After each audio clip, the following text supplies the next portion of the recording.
Okay, good evening all. Let's start. तो हम लोग एप्लीकेशन ऑफ डेरिवेटिव कर रहे थे.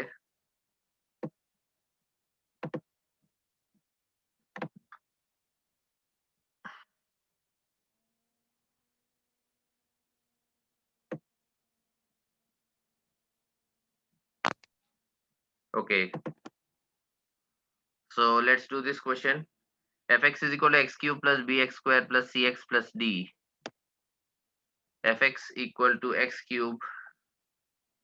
fx is equal to x cube plus bx square plus cx plus d. ये एक क्यूबिक फंक्शन दिया हुआ है.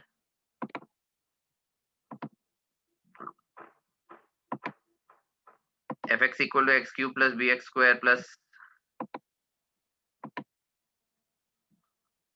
fx equal to x cube plus bx square plus cx plus d, where 0 is less than b square is less than c. 0 b square से छोटा है. 0 is less than b square is less than c. 0 b square से छोटा है और b square c से छोटा है. 0 is less than b square is less than c. Then in minus infinity comma infinity. Minus infinity comma infinity interval दिया हुआ है.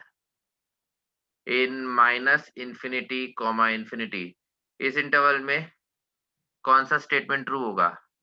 तो ऑप्शन ए है fx is strictly increasing function, fx has a local maxima.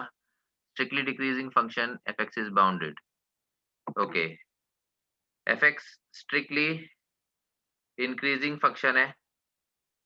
fx strictly increasing function है. फिर option B fx का local maxima है. Local maxima. उसके बाद option C fx is strictly decreasing function और option D fx is bounded. Option C fx is strictly decreasing function और option D है fx is bounded. इनमें से एक आंसर आएगा. Everyone please solve this question.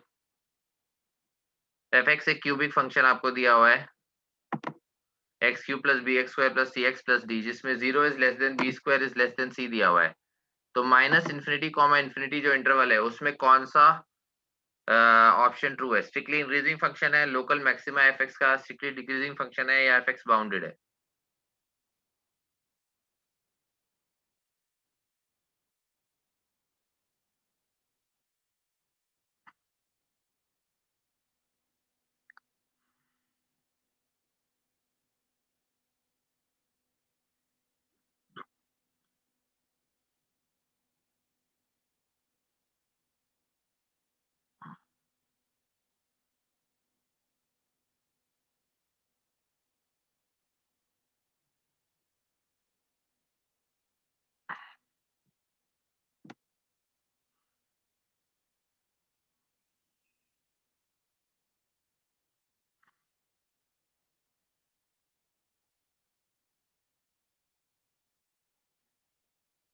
Any answers? किसी का answer आया?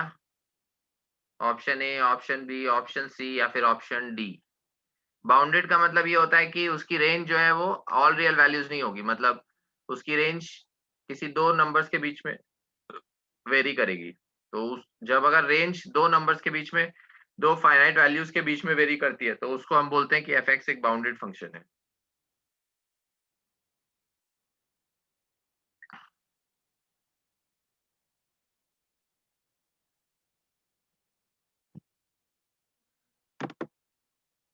ए. Okay,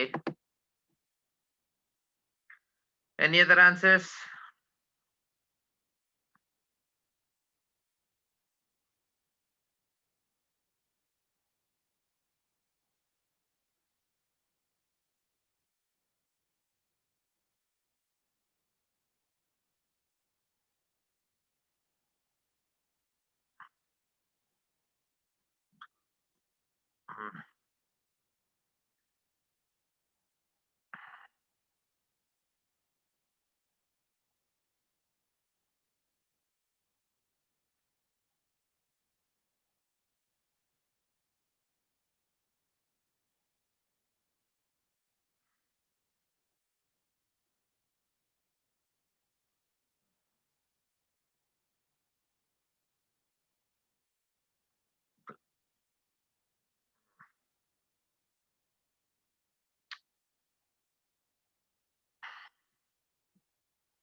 Any answers? Please tell me.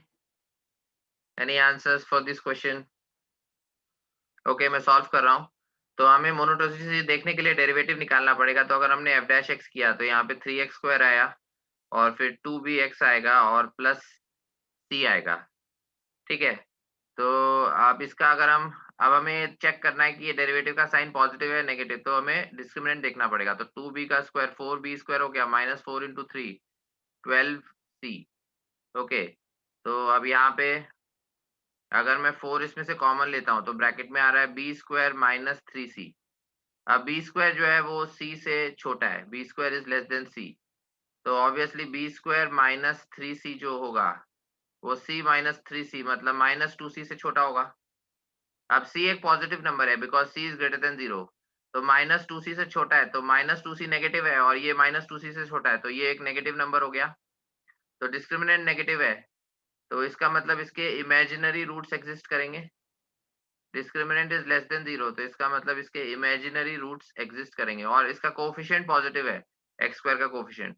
तो अगर एक्स स्क्वायर का कोएफिशिएंट पॉजिटिव है तो ये हमेशा always it will lie above the x axis, right? क्योंकि एक्स स्क्वायर का कोएफिशिएंट पॉजिटिव है तो ये अपवर्ड फेस करेगा और इमेजिनरी रूट्स है तो एक्स एक्सिस के ऊपर लाई करेगा। इसका मतलब जो एफ डैश एक्स है ये ऑलवेज पॉजिटिव होगा for all x belongs to R. f dash x is always positive for all x belongs to R। तो f dash x अगर always positive है तो फंक्शन हमेशा इंक्रीज करता रहेगा क्योंकि डेरिवेटिव हमेशा पॉजिटिव है। तो इसका आंसर आएगा स्ट्रिक्टली इंक्रीजिंग फंक्शन। क्योंकि f dash x हमेशा पॉजिटिव है तो ये फंक्शन हमेशा इंक्रीज करता रहेगा, तो कभी भी डिक्रीज नहीं करेगा। तो इसका आंसर आएगा स्ट्रिक्टली इंक्रीजिंग फंक्शन। समझ आ गया सबको? Any doubts in this question? Please tell me.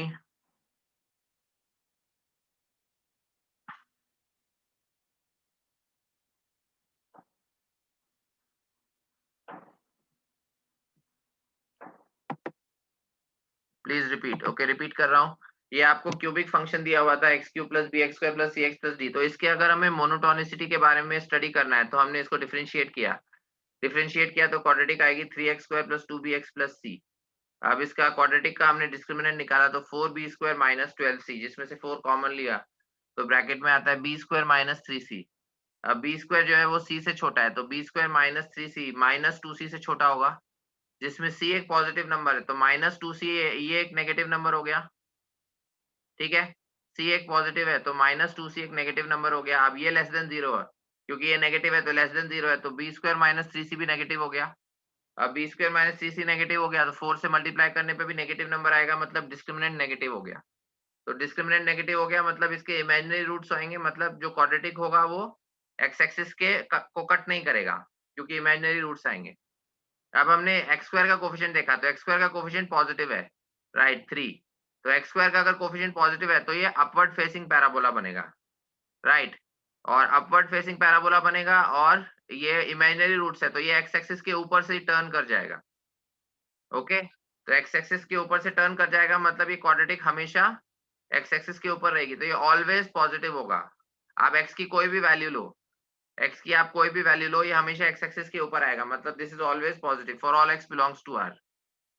For all x belongs to R f dash x is always positive. तो अगर एफ डैश एक्स हमेशा पॉजिटिव है फंक्शन हमेशा इंक्रीज करता रहेगा, फंक्शन हमेशा इंक्रीज करता रहेगा तो स्ट्रिक्टली इंक्रीजिंग फंक्शन हो गया, यानी option A.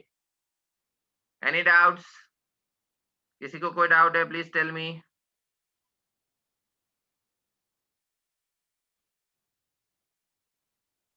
Any doubts in this question please tell मी।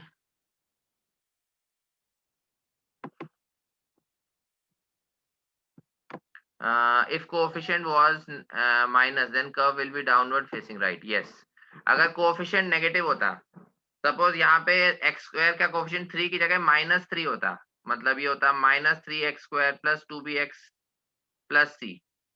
ठीक है, तब तो क्या डिस्क्रिमिनेंट का साइन वो हो जाता, मतलब पॉजिटिव हो जाता। बट अगर मान लो कि कोफिशिएंट नेगेटिव है तो बेसिकली एक्स स्क्वायर के कोफिशिएंट से हम देखते हैं कि डाउनवर्ड है या अपवर्ड। अगर एक्स स्क्वायर का कोफिशिएंट पॉजिटिव है तो अपवर्ड होता है, जैसे यहाँ पे 3 था तो इसलिए अपवर्ड।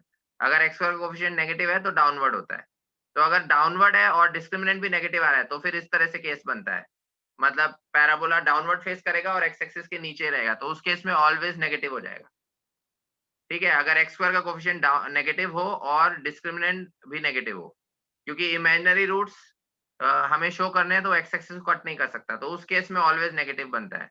बट यहाँ पे एक्स स्क्वायर का कोफिशिएंट पॉजिटिव था तो इसलिए अपवर्ड फेसिंग है, और डिस्क्रिमिनेंट नेगेटिव है तो इसलिए इमेजिनरी रूट्स हैं, तो इसलिए ये एक्स एक्सिस के ऊपर से ही टर्न कर जाता है। समझ आ गया? Any doubts in this question? Please tell me.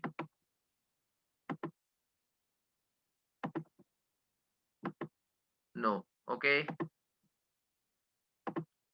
Next question बोल रहा हूँ।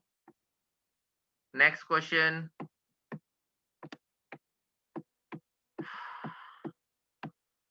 for all x belong to open interval 0, 1, open interval 0, 1 दिया हुआ है। For all x belonging to open interval 0, 1, for all x belonging to open interval 0, 1, तो इनमें से कौन सा ऑप्शन ट्रू है? e power x is less than 1 plus x, e power x 1 plus x से छोटा होगा, e power x is less than 1 plus x. Option B, option B क्या बोल रहा है? ln 1 plus x is less than x, ln 1 plus x is less than x, this is option B. उसके बाद option सी क्या बोल रहा है? sin x is greater then x, sin x is greater than x, this is option C, sin x is greater than x। और option D क्या बोल रहा है?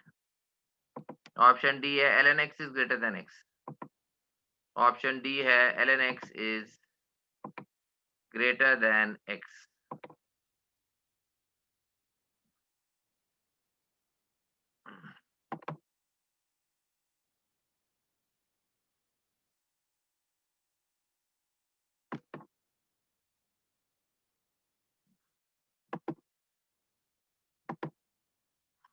ऑप्शन डी है ln x is greater than x, तो इनमें से कौन सा आंसर आएगा?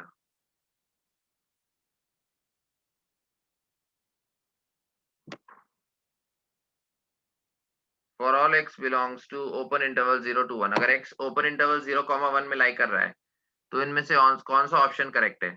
e power x 1 plus x से छोटा होगा, ln 1 प्लस एक्स एक्स से छोटा होगा, sin x x से बड़ा होगा, या ln x x से बड़ा होगा?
B, okay, both are open interval. हाँ, both are open interval, correct, B आ रहा है, ओके।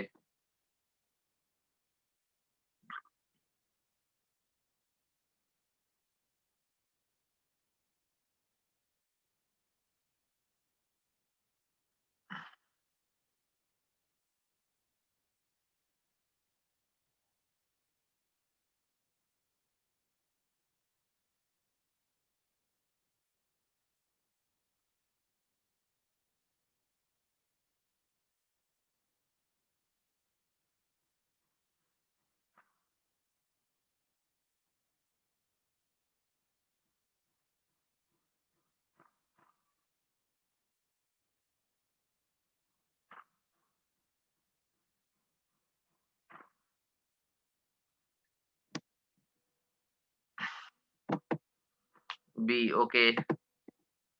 Any other answers? और किसी का आंसर आया?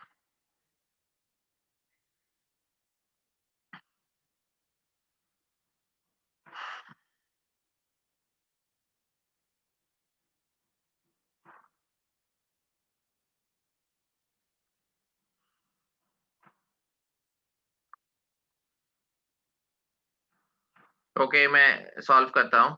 तो अगर ऑप्शन ए की हम बात करें तो इसमें आप एफ एक्स को ले सकते हो ई की power x minus one minus x. F x को आप ई की power x minus one minus x ले सकते हो। तो अगर मैंने एफ डैश एक्स किया तो ई पावर एक्स का डेरिवेटिव ई पावर एक्स होगा माइनस वन का जीरो और माइनस एक्स का वन। ठीक है। तो अगर हम एक्स जीरो से वन में बिलोंग करता है तो एक्स अगर जीरो से वन में बिलोंग करेगा तो ई पावर एक्स ई पावर जीरो या से ई के बीच में लाई करेगा, यानी ई पावर एक्स वन से बड़ा होगा। तो ई पावर एक्स वन से बड़ा होगा, इसका मतलब एफ डैश एक्स पॉजिटिव होगा। तो एफ डैश एक्स पॉजिटिव होगा मतलब एफ एक्स एक इंक्रीजिंग फंक्शन होगा, राइट। एफ एक्स एक क्या होगा? Increasing function. ओके। तो इसका मतलब अगर हम एफ ऑफ जीरो की बात करें तो ई पावर जीरो क्या है? वन और माइनस वन और माइनस जीरो, तो ये जीरो आ रहा है। तो एफ ऑफ जीरो पे वैल्यू जीरो है, तो अगर एक्स जीरो से वन में लाई करेगा तो एफ अब एफ एक्स एक इंक्रीजिंग फंक्शन है, तो इसका मतलब जीरो से वन में एफ जीरो से बड़ा हो जाएगा, राइट। और एफ ऑफ जीरो की वैल्यू जीरो है, तो इसका मतलब एफ एक्स जीरो से बड़ा हो जाएगा, राइट। तो अगर एक्स जीरो से वन में लाई करेगा तो एफ एक्स जीरो से बड़ा हो जाएगा। तो एफ एक्स अगर जीरो से बड़ा है तो इसका मतलब e power x one plus x से बड़ा होगा। E power x one plus x से बड़ा होगा, राइट। तो विच इज तो इसका मतलब statement A option A false हो गया, क्योंकि इसमें बोला e power x less than one plus x. ठीक है, तो ये रॉन्ग हो गया। उसके बाद ये वाला पार्ट हटा देता हूँ। Let me erase this part. Okay. तो अब अगर हम ऑप्शन बी की बात करें तो ऑप्शन बी में भी आपको इसी तरह से दो मतलब एक्स वाला जो पार्ट है उसको लेफ्ट हैंड साइड पे ले जाओ और फिर उसे एक फंक्शन मान लो। ठीक है। तो अगर एक्स वाला जो पार्ट है उसको हम लेफ्ट साइड में ले गए और उसको हमने फंक्शन मान लिया, तो एफ एक्स हम मान लेते हैं L N O one plus x और माइनस एक्स। एफ एक्स हम मान लेते हैं L N O one plus x और माइनस एक्स। तो अब एफ डैश एक्स अगर निकालते हैं तो L N one plus x का derivative one upon one plus x हो जाएगा और माइनस एक्स का माइनस वन। तो यहाँ पे एलसीएम लिया तो वन प्लस एक्स नीचे आएगा, ऊपर आएगा one minus one plus x, तो one minus one minus x. तो वन माइनस वन तो ये हो गया minus x upon one plus x. ठीक है। तो for x belongs to zero comma one, अगर एक्स जीरो से वन के बीच में लाई करेगा तो एफ डैश एक्स की वैल्यू ये minus x upon one plus x, ये नेगेटिव हो जाएगी क्योंकि एक्स तो पॉजिटिव नंबर है। तो वन प्लस एक्स पॉजिटिव होगा बट माइनस एक्स नेगेटिव होगा, तो minus x upon one plus x negative आएगा। इसका मतलब एफ एक्स एक डिक्रीजिंग फंक्शन होगा। ठीक है। तो एफ एक्स डिक्रीजिंग फंक्शन होगा। अब एफ ऑफ जीरो की वैल्यू निकाल लो। तो अगर एफ ऑफ जीरो की वैल्यू निकाले तो ये l N one plus zero, l N one हो गया और minus zero, l N one की वैल्यू जीरो होती है तो एफ ऑफ जीरो जीरो आ गया। तो इसका मतलब जीरो पे इसकी वैल्यू जीरो है और बाद में फिर ये डिक्रीज करेगा। तो डिक्रीज करेगा तो अगर एक्स जीरो से वन में लाई कर रहा है तो f of x F of zero से छोटा होगा। F of x will be less then F of zero और एफ ऑफ जीरो की वैल्यू जीरो है, इसका मतलब एफ ऑफ एक्स जीरो से छोटा होगा। और एफ ऑफ एक्स मैंने क्या माना है? L N O one plus x minus x. तो L N O one plus x minus x is less than zero. अब एक्स राइट साइड में चले जाएगा तो L N O one plus x will be less than x. ठीक है। L N O one plus x will be less than x, मतलब B option correct है। ठीक है। फिर सी और डी आपको चेक करने की जरूरत नहीं है, राइट। बिकॉज ये सिंगल करेक्ट है तो बी ऑप्शन करेक्ट है, तो बी मार्क कर देंगे हम। समझ आ गया सबको?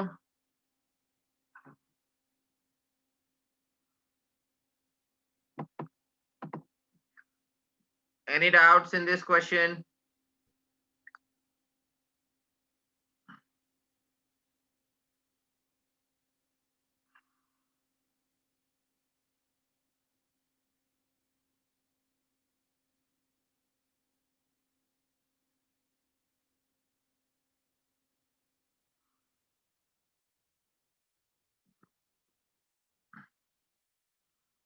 Any doubts in this question? Please tell me.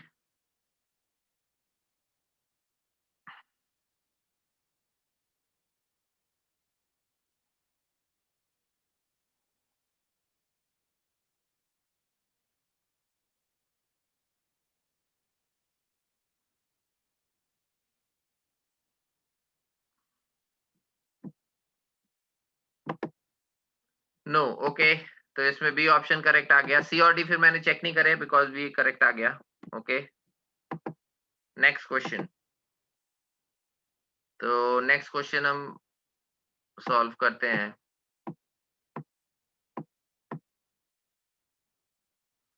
The function fx is equal to sin x की पावर 4 plus cos x की power 4 increases।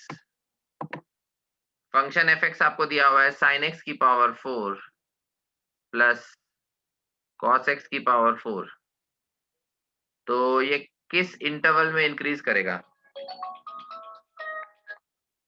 Increases the function sin x की पावर 4 प्लस cos x की power 4 increases if. कौन से interval में function increase करेगा? Option A 0 less than x less than pi by 8। Option A दिया हुआ है 0 is less than x is less than pi by 8। Option B दिया हुआ है pi by 4 less than x less than 3 pi by 8। Pi by 4 is less than x is less than 3 pi by 8। फिर option C दिया हुआ है, option C 3 pi by 8 less than x less than 5 pi by 8। 3 pi by 8 3 pi by 8 is less than x is less than 5 pi by 8। और फिर option D दिया हुआ है, option D 5 pi by 8 less than x less than 3 pi by 4।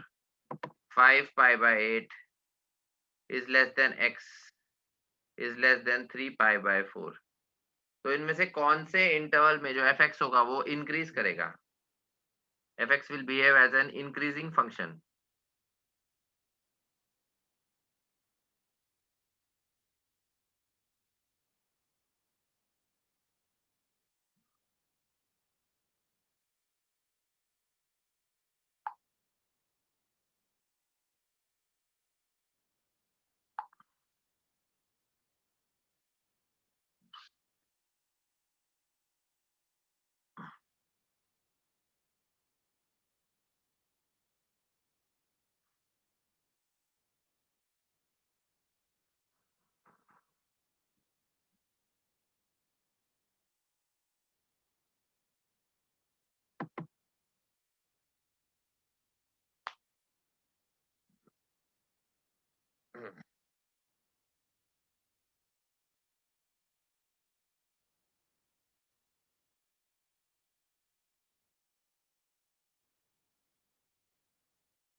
आया किसी का answer? Any answers? Increasing function मतलब किस इंटरवल में फंक्शन का डेरिवेटिव fx का डेरिवेटिव पॉजिटिव होगा, वो बताना है आपको।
आया किसी का आंसर? Any answers?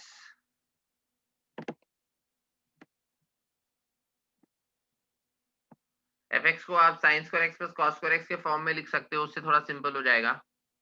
तो you can write fx as sin square x plus cos square x का होल स्क्वायर।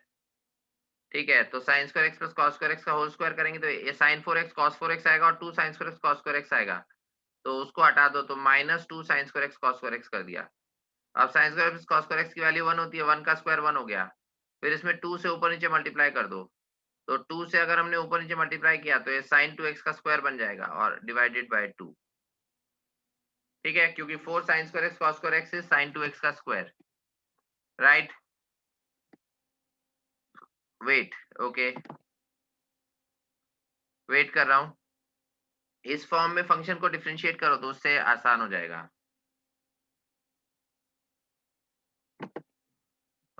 किसी ने आंसर दिया है π/4 टू π/2। ओके, π/4 से π/2 तो ऑप्शंस में नहीं है, π/4 से 3π/8 है। ऑप्शंस मैंने लिखे हुए, इनमें से एक आपको बताना है।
Any answers?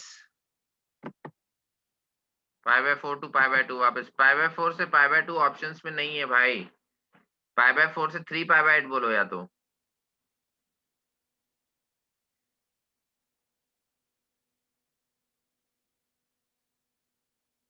जो ऑप्शंस में उनमें से बताना है आपको।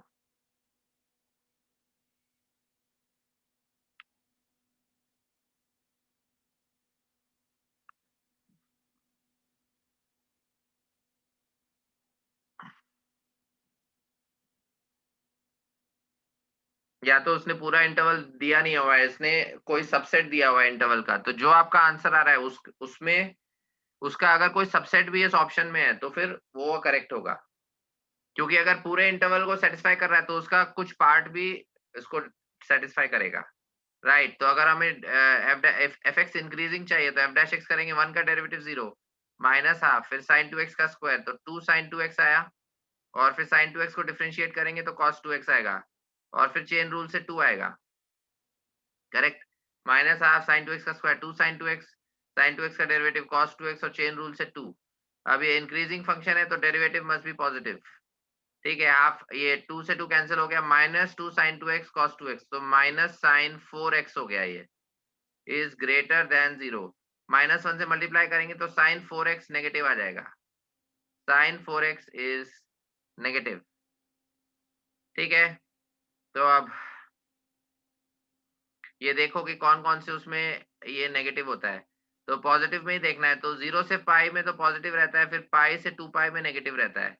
तो 4x अगर पाई से 2 पाई में लाई कर रहा है तो उस केस में नेगेटिव हो जाएगा, तो 4 से डिवाइड करेंगे तो x will lie between π/4 to π/4 मतलब π/2। अब π/2 का मतलब 4π/8 है। ठीक है, तो 4π/8 इज ग्रेटर देन 3π/8। राइट, और 4π/8 क्या होता है, π/2। तो π/2 3π/8 से बड़ा होगा। Right, π/2 will is greater than 3π/8। इसका मतलब पाई बाय, जैसे इस तरह से अगर यहाँ पे π/4 है और यहाँ पे π/2 है तो π/2 से पहले 3π/8 लाई करेगा। अब π/4 से π/2 पूरे इंटरवल में जो है डेरिवेटिव पॉजिटिव है, तो जो π/4 से 3π/8 है वो इसका सबसेट है, तो मतलब वो उसका एक पार्ट है। तो अगर पूरे इंटरवल में पॉजिटिव है तो इसमें भी पॉजिटिव होगा, तो यहाँ पे भी फंक्शन इंक्रीज करेगा। तो जो गिवन ऑप्शन है उसमें हमारा ऑप्शन बी आ जाएगा फिर। ठीक है, समझ आ गया सबको? आइडियली तो वैसे π/4 से π/2 होना चाहिए, लेकिन ऑप्शन में नहीं दिया है तो उसका हम कोई पार्ट भी ले सकते हैं, क्योंकि अगर पूरे इंटरवल में पॉजिटिव है तो उसके किसी पार्ट में भी पॉजिटिव होगा। तो π/4 से 3π/8 में भी पॉजिटिव होगा, तो उस केस में भी फंक्शन इंक्रीज करेगा। समझ आ गया सबको? Any doubts in this question?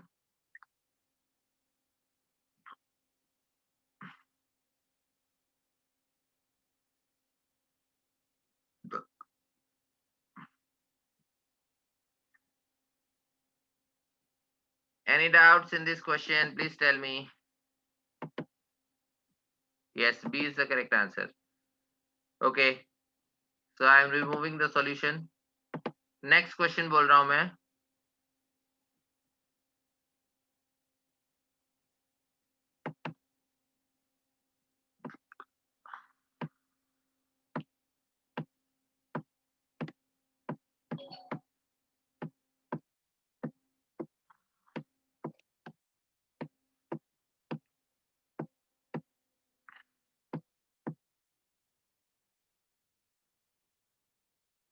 Next question. If 20 meter of wire is available for fencing of a flower bed in the form of a circular sector, 20 meter of wire, 20 meter of wire is available for fencing, is available for fencing of a flower bed. एक flower bed की fencing करने के लिए 20 metre of wire available है in the form of a circular sector. जो wire है flower bed है वो एक सर्कुलर सेक्टर के फॉर्म में है in the form of circular sector, in the form of a circular sector, then the maximum area in square meter of the flower bed is. तो flower bed का maximum area क्या होगा? Then maximum area of the flower bed. Flower bed का maximum area क्या होगा? Maximum area of the flower bed. 20 metre of wire available है fencing के लिए, मतलब सर्कुलर सेक्टर की जो सरकमफ्रेंस होगी वो मैक्सिमम 20 मीटर तक आप यूज कर सकते हो. तो फेंसिंग मतलब सरकमफ्रेंस उसके लिए ले सकते हो. तो जो एरिया आएगा फ्लावर बेड का उसको मैक्सिमाइज करना है. वो मैक्सिमम कितना होगा?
ऑप्शंस है 12.5, 10, 25 या 30.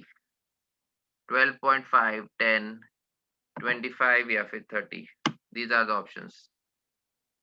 12.5, 10, 25 या फिर 30. मैक्सिमम एरिया क्या होगा फ्लावर बेड का? What is the maximum area of the flower bed?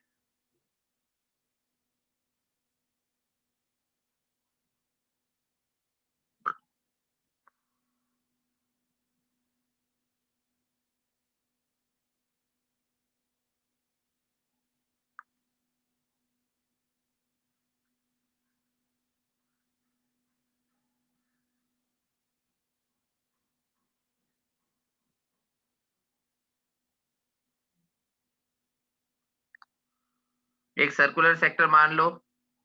Circular sector मतलब जैसे एक यहाँ पे हमारे पास एक सर्कल है, तो इस तरह से एक जैसे एक पिज्जा का पीस होता है उसे हम सेक्टर बोल सकते हैं. राइट, ओ ए बी, जिसमें एक आर्क बनेगी, ये एल है, और ये दो रेडियस बनेंगे. तो इसका जो सरकमफ्रेंस है, मतलब इसकी फेंसिंग अगर हमें करनी है तो इसलिए उसके सरकमफ्रेंस पे वायर लगाएंगे. तो 2 टाइम्स रेडियस और प्लस एल वो 20 मीटर के इक्वल होगा. क्योंकि 20 मीटर ही हमारे पास वायर अवेलेबल है, तो उतना ही हम फेंसिंग के लिए यूज कर सकते हैं, राइट।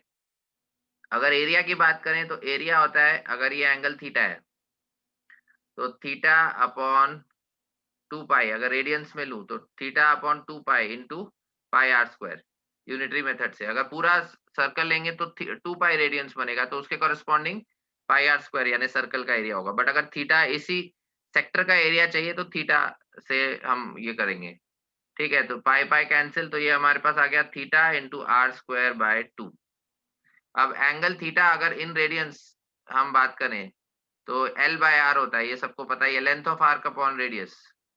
थीटा अगर मैं रेडियंस में बात कर रहा हूँ तो एल अपॉन आर होता है, ठीक है। तो यहाँ पे हम थीटा को एल बाय आर लिख सकते हैं, तो l by r into r square upon 2, right. तो ये एक आर कैंसिल हो जाएगा तो एल आर बाय 2 आ जाएगा, l by r into r square upon 2, एक आर कैंसिल हो जाएगा तो एल आर बाय 2 आ गया एरिया, ठीक है। अब दो यहाँ पे पैरामीटर्स आ रहे हैं, एल या आर, तो एक के टर्म्स में लिख लेते हैं, तो हम एल को आर के टर्म्स में लिख देते हैं, तो आर बाय 2, और एल को हम आर के टर्म्स में लिखेंगे तो 20 माइनस 2 आर लिखेंगे, ठीक है। अगर एल को आर के टर्म्स में लिखेंगे तो 2 आर राइट साइड जाएगा तो नेगेटिव हो जाएगा, l is equal to 20 minus 2 r, फिर 2 कॉमन लेके कैंसिल कर सकते हैं, तो आर इंटू 10 माइनस आर, ठीक है। यहाँ पे 2 से 20 बाई 2 10 हो गया, 2 आर बाय 2 आर हो जाएगा, तो आर इंटू 10 माइनस आर।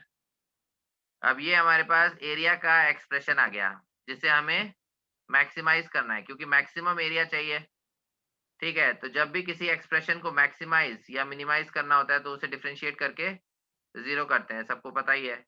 तो we will differentiate the expression for area, right. So d A by, अगर एल के टर्म्स में लिखते तो एल के रिस्पेक्ट में डिफरेंशिएट करते, बट यहाँ पे आर के टर्म्स में लिखा है तो इसलिए आर के रिस्पेक्ट में करेंगे, तो 10 इंटू आर, इसका डेरिवेटिव 10 हो गया, और माइनस आर स्क्वायर, तो आर स्क्वायर का डेरिवेटिव 2 आर हो गया, इसको जीरो किया तो यहाँ से हमारे पास आर की वैल्यू आ गई 5, तो आर की वैल्यू 5 आ गई, तो एरिया मैक्सिमम अगर हमें निकालना है तो आर को 5 पुट कर दो, 5 इंटू 10 माइनस 5 भी 5 होगा, यानी 5 इंटू 5 इज 25 स्क्वायर मीटर, तो इसका आंसर हो जाएगा 25। समझ आ गया सबको? Any doubts in this question? Any doubts in this question? Please tell me.